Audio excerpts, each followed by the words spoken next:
పేరు? నా పేరు రమణ. రమణ గారు ఏం చేస్తుంటారు మీరు? నేను బయట కుకింగ్ పని చేస్తారు. అయితే ఎక్కడ ఉంటారు మీరు? మాది ఇక్కడ వంగవడి సెంటర్ లక్ష్యం జరిగట్టు ఇది ఏలూరు కిందకి వస్తుందా? ఏలూరే. ఓకే బాబాయ్, మరి ఇప్పుడు మీరు చూస్తున్న దాని ప్రకారం చూసుకుంటే గవర్నమెంట్ వచ్చి 5 సంవత్సరాలు అవుతుంది. సో మీ ఏలూరు అభివృద్ధి విషయంలో ఏమన్నా మార్పు వచ్చిందా? ఏం రాలే, రోడ్లు లేవు, బాగులేవు. ఓకే, రోడ్లు లేవు. ఓకే, ఇంకోటి ఇంకా వాటర్ సౌకర్యం లేదు సరిగా. సౌకర్యం లేదు ఇంకా. మరి రోడ్లు సరిలేవని చెబుతున్నాను కదా. రోడ్లు సరిలేవని చెప్తున్నారు. ఓకే, సో కానీ మరి ఇప్పుడు ఇక్కడ చూసుకుంటే ఏలూరు అభివృద్ధి విషయంలో ఏమైనా అంటే మార్పు వచ్చిందా? మార్పు అంటే కొన్ని మార్పు వచ్చినాయి, కొన్ని రాలేదు. అది సో మరి విద్యా వ్యవస్థ ఎట్లా ఉంది అంటే పిల్లలకి స్కూల్ కానీ కాలేజ్? స్కూల్ అంటే అది బాగానే ఉంది, బాగానే చేస్తున్నారు. అయితే ఓకే, దాని పర్ల బాగా. ఎంతమంది ఉన్నారు మీకు పిల్లలు? నాకు 2 పిల్లలు. ఓకే, మరి జాబ్ సంగతి ఏంది బాబాయ్? మరి మా పిల్లలు ఇంకా టైం జాబ్ జాబ్ టైంకి రాలేదా? రాలే, స్కూల్ చదువుతున్నారు. స్కూల్ చదువుతున్నారు. ఓకే, సో మరి పథకాల సంగతి ఏంది? మరి పథకాలు బాగానే ఉన్నాయి. నా కరెంటు బిల్లు 1200-1500 వస్తే పథకం ఇవ్వట్లా. నాకు 2 సార్లు అమ్మఒడి ఇవ్వలా. కరెంట్ బిల్లు ఎక్కువ వస్తుంది. ఎందుకన్నట్టు అట్లా లింకులు చాలా మంది చెప్తారు. 5 మీటర్లు ఉన్నాయని ఒకసారి వస్తుంది. మరి కరెంట్ ఆఫీసులు ఏం చేస్తున్నారు, గవర్నమెంట్ ఏం చేస్తుంది చూసుకోవాలి కదా. ఒకసారి 6 మీటర్లు వచ్చింది, మొన్న 5 మీటర్లు వచ్చింది.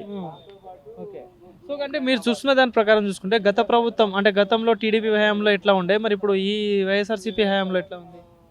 ఇప్పుడు ఏమంటే ఎట్లా ఉందంటే గ్యాస్ వాటికి రేట్లు పెరిగిపోయినాయి, కరెంట్ బిల్లు రేట్లు పెరిగిపోయినాయి. కరెంట్ బిల్లు అడ్డగోలుగా ఇదివరకు మేము 150 రూపాయల బిల్లు ఈ రోజున మేము 800-700 కడుతున్నాం కరెంట్ బిల్లు. గ్యాస్ బండ 450 రూపాయలు ఉండేది, ఇప్పుడు 1100, 1050 ఉంది. ఇప్పుడు ఏదో మొన్న మధ్యలో తగ్గించాడు 950. ఇంకోటి మద్యపాన నిషేధం చేస్తా అని చెప్పడం జరిగింది ఏది ఎలక్షన్స్ ముందు, మరి ఏమన్నా జరిగిందా? ఏం జరిగింది? డబ్బులు అడ్డగోలుగా తీసుకుంటున్నారు. ఇప్పుడు 60 రూపాయల మందు 200 రూపాయలు తీసుకుంటున్నాడు.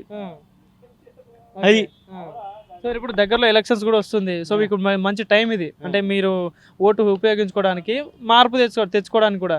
సో మరి ఏంది మరి సార్ ఏమైనా మార్పు కోరుకుంటున్నారా? మార్పు రావచ్చు, చెప్పలేం కానీ మార్పు మాత్రం ఏ పార్టీ అని చెప్పలేం కానీ మార్పు అయితే వస్తుంది. గవర్నమెంట్ అయితే మారుతుంది. సో అటు టీడీపీ, జనసేన, మన ఇంకోటి బీజేపీ కూటమిగా వస్తున్నారు. సో వాళ్ళకి ఏమైనా ఛాన్స్ ఉంటుంది ఈసారి? ఉంటుంది. తెలుగుదేశం కన్ఫర్మ్. సో మరి ఇప్పుడు ఏలూరు నుండి ఎంపీ అభ్యర్థులు పోటీ చేస్తున్నారు. ఎవరు? మహేష్ కుమార్ యాదవ్ అని టీడీపీ కూటమి నుండి, వైఎస్ఆర్సీపీ నుండి సునీల్ కుమార్ యాదవ్. సో మరి వీళ్ళిద్దరు బీసీ వాళ్ళు. సో మరి ఎట్లా ఉండొచ్చు మరి ఏంటంటే ఇద్దరిని ఏమనలేము. ఎలా ఉంటదంటే వ్యక్తిపరంగా చూసుకుంటే ఇద్దరు రాజకీయ నాయకుల ఫ్యామిలీ నుండి వచ్చిన వాళ్ళే. సో మరి ఎట్లా ఉంటది మరి పనితీరు ఎట్లా ఉండొచ్చు? ఓకే బాబాయ్, థ్యాంక్ యూ.